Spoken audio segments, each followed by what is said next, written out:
our 10th shipment to Tanzania. We're going to be shipping roughly about 370 sewing machines. It's going to a project that supplies them to women tailors in Tanzania.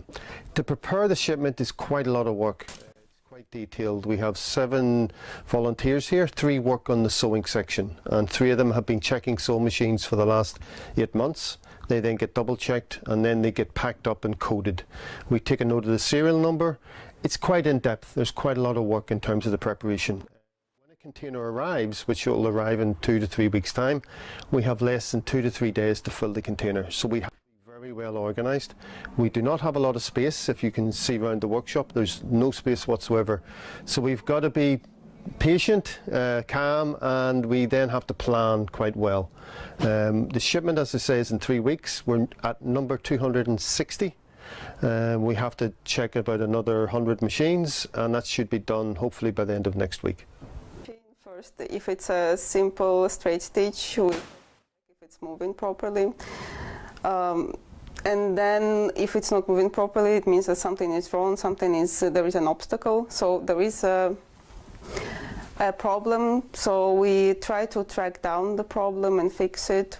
If it's an electric machine, it's more difficult. You cannot tell from the movement because there is a motor, there is a belt, so you just have to try and sew with it. Well, basically you try and sew with it if it's not doing what it's supposed to do, the stitches, missing stitches or whatever.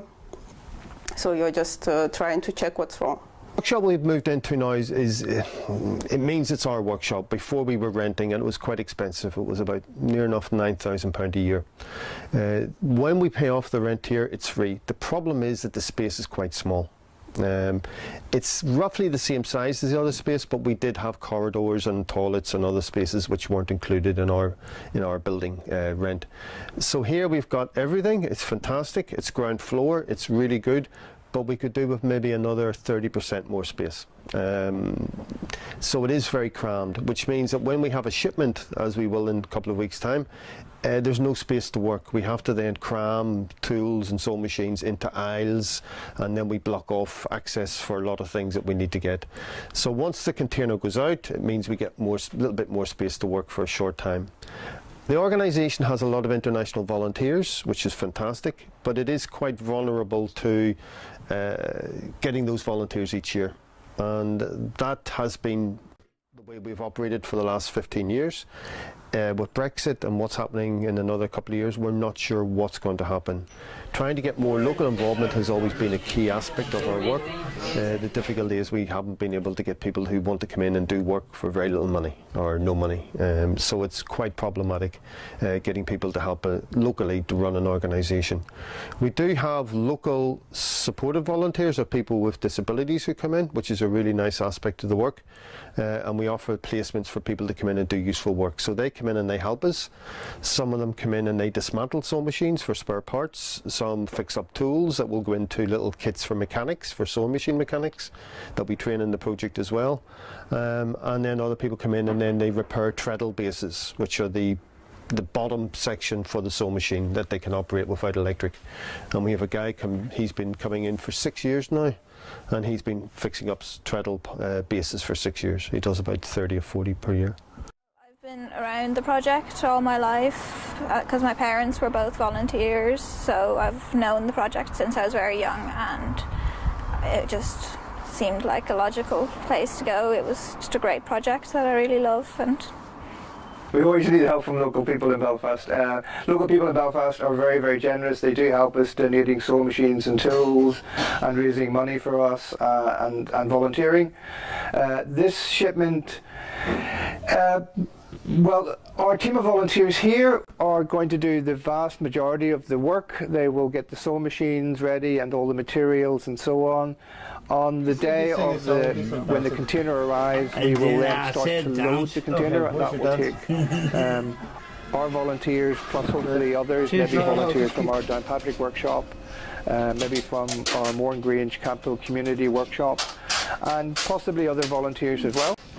We also look and ask for people to come to help decorate the container, because it's a big metal box, and it's very nice if we can paint a nice scene or a graphic or an image so that it's colourful and represents the kind of spirit we are trying to work in and trying to create. Machines that you get would have been thrown away. In the past, a lot of families would have got one sewing machine for the family for making school uniforms or making curtains or making things for the household. That people didn't have enough money to go out and buy clothes like they do today. So they would have bought a sewing machine to help in terms of the family income, and then they would have got another sewing machine later on which was a bit lighter or did more fancy stitching.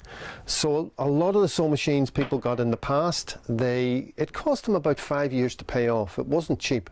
They were not cheap to buy. So people looked after them. And it's one item, when you go into a house, you can come away with 2 or 3 machines.